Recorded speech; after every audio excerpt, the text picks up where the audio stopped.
আরে কে আসে এখন আবার? যাচ্ছি যাচ্ছি, দাঁড়ান একটু। মা বসুধা, তুই বাইরে কখন গেলি? কালকে রাতে তো নিচের ঘরে চলে গেলি। বাবা, আমি আজকে ভোর রাতে বেরিয়েছিলাম।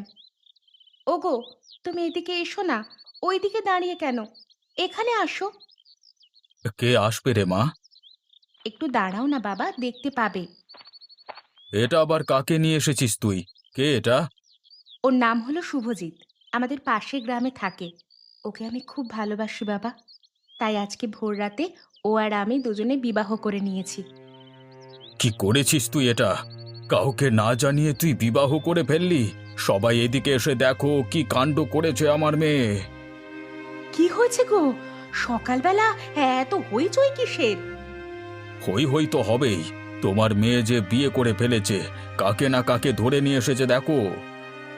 বসুধা, ভিতরে আয়। বাবা, তুমিও ভিতরে এসো। একদম না।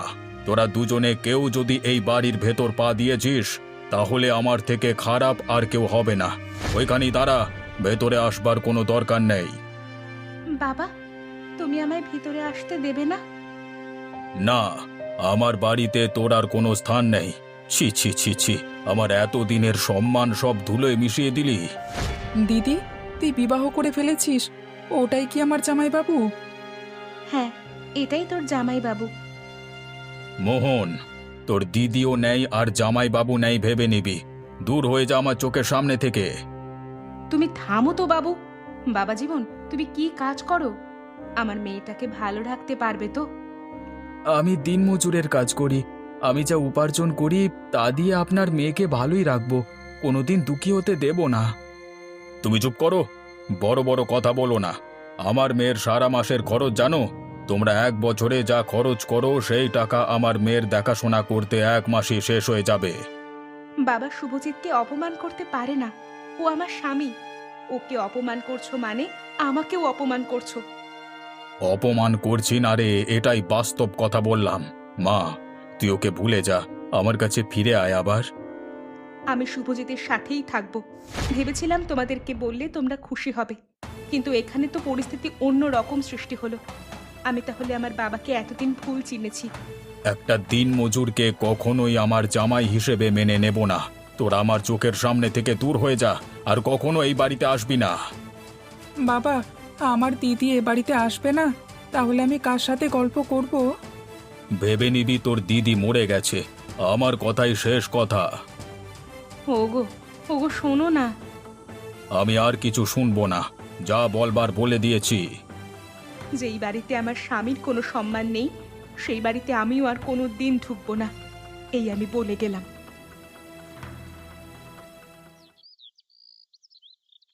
ছেলেটা তো এখনো এলো না। তার শ্বশুর বাড়িতে আবার মেনে নেয়নি নাকি? নাকি কোনো বিপদ আপদ হলো আবার? ভগবান, তুমি আমার ছেলেটাকে রক্ষা করো।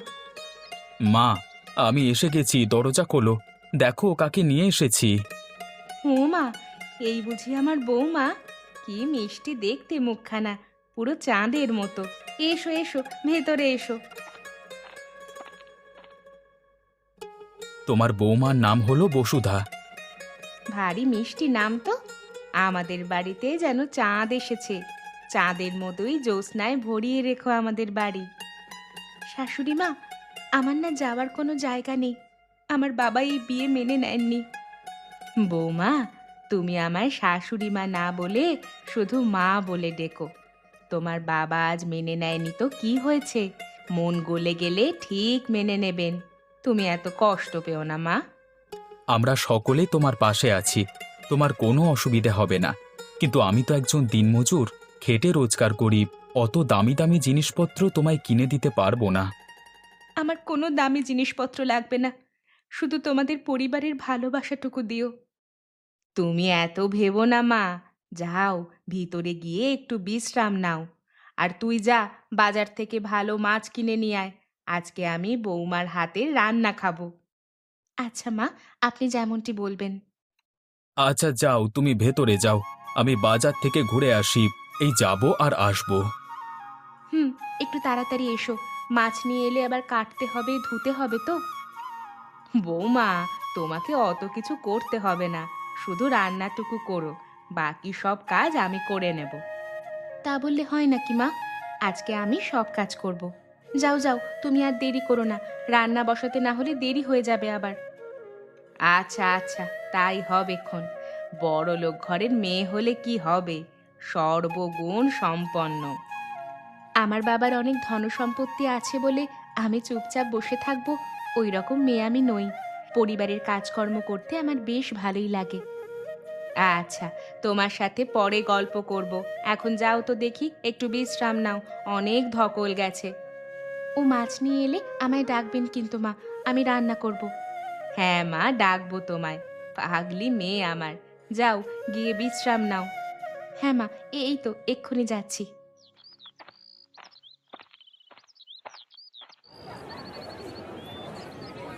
গঙ্গারাম, আজকে কি ভালো মাছ আছে দেখি। এই যে বাবু, আজকে ভালো গলদা চিংড়ি। হ্যাঁ, মাছের গুণগত মান একবার দেখুন, যেমন বড় তেমন মোটা। হ্যাঁ, সেটাই তো দেখছি রে। তা খেতে বেশ ভালোই লাগবে বল। হ্যাঁ বাবু, আপনি নিয়ে যান, খেয়ে বলবেন কেমন। হ্যাঁ, আমি আপনাকে লিখে দিচ্ছি। হ্যাঁ, যদি মাছের মান খারাপ হয় তাহলে আমি আপনাকে পুরো টাকা ফেরত দিয়ে দেব। গঙ্গা, তুই আমায় এখনো চিনিস না। আমি ব্যবসায়ী মানুষ। কেউ যদি আমার সাথে চালাকি করবার চেষ্টা করে তাকে আমি আর দ্বিতীয় সুযোগটা দিই না। আচ্ছা বাবু, আপনি নিয়ে যান, কোনো অসুবিধা হবে না। ভালো ভালো চিংড়ি মাছ আছে। কই দেখি, 1 কেজি দে। এই যে বাবু, দিচ্ছি এক্ষুনি। বাবু, একটি কথা বলছি, কথাটি মনে ধরবেন না। কি কথা বলবি বল দেখি। বাবু, আপনার মেয়ে বসুধা পালিয়ে গিয়ে বিয়ে করেছে শুনলাম।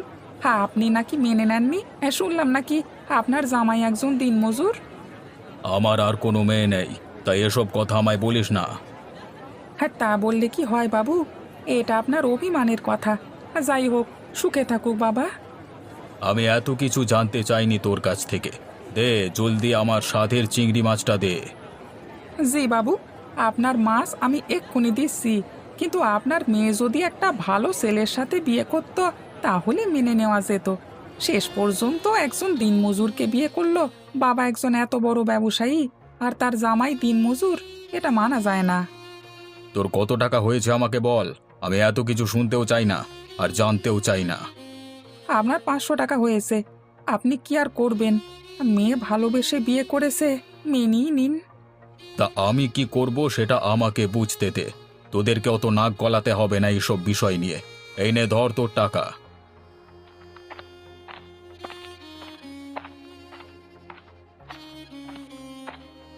বাজার যাওয়া হয়েছিল নাকি কালীচরণ বাবু? হ্যাঁ, এই গিয়েছিলাম। বেশ বড় বড় দেখে চিংড়ি মাছ কিনেছি। আজকে জমিয়ে ভোজ দেব। বাহ, বাড়িতে জামাই আসছে নাকি? এত ভালো মন্দ খাবার রান্না হবে। আমার তো কোনো মেয়ে নেই, তাহলে জামাই আসবে কোথা থেকে? ও মা, আপনার মেয়ে বসুধা যে এই কিছুদিন আগে পাশের গ্রামের একটা দিনমজুরকে বিয়ে করেছে, সে তো আপনারই মেয়ে। না, আমার মেয়ে নয়। যা কাজ করছিলিস কর, আমি বাড়ি যাব। দাঁড়ানোর সময় নেই আমার। যাই হোক, বিয়ে যখন হয়ে গেছে তখন কি আর কিছু করবার আছে? মেনে নিন কালীচরণ বাবু, এমনিতে ছেলেটা খুব ভালো। আমার কি করা উচিত আর কি করা উচিত নয় সেটা আমি খুব ভালোভাবেই জানি। কারোর পরামর্শ নেওয়ার কোনো দরকার নেই আমার।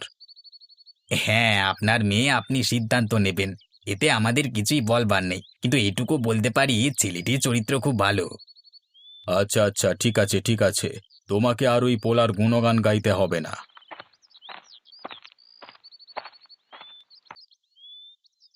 বৌমা, তুমি একলা একা এইভাবে বসে আছো কেন? তোমার কি মন খারাপ করছে মা? হ্যাঁ মা, বড্ড মনে পড়ছে আমার ভাইটার কথা। কত মজা গল্প করতাম, আজকে তাদের সাথে আর কোনো সম্পর্ক নেই। মনে খুব কষ্ট হচ্ছে মা। কি আর করবে বলো, তোমার বাবা এখনো মেনে নেননি। কিন্তু হ্যাঁ, বছর খানেক পর ঠিকই মেনে নেবেন।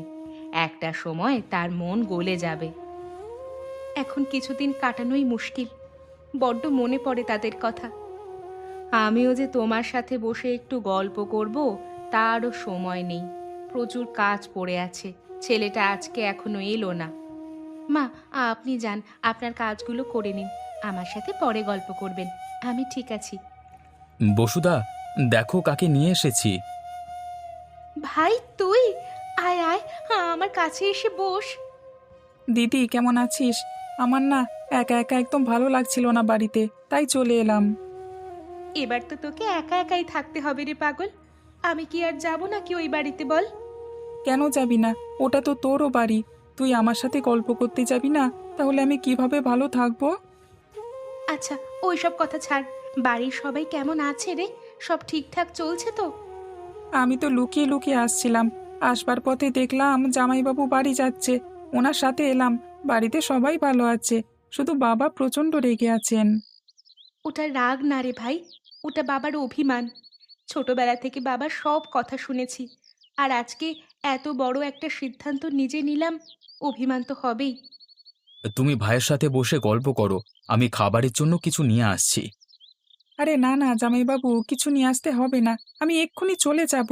বাবা জানতে পারলে না হলে আরও ঝামেলা হবে। আমি না হয় একদিন দুপুরে আসবো, পেট ভরে ভোজন করে যাব। আচ্ছা ভাই, তাই হবে। আমি আমার সামর্থ্য মতো ভালো মন্দ রান্না করবার চেষ্টা করব। ওই দিদি, আমি এখন আসি রে। বাবা জানতে পারলে আর এক বিপদ হবে। এইভাবে সুখে থাকিস। হ্যাঁ, মাঝে মাঝে মন খারাপ হলে এইভাবেই চলে আসবে দিদির কাছে। হ্যাঁ জামাইবাবু, নিশ্চয়ই আসবো।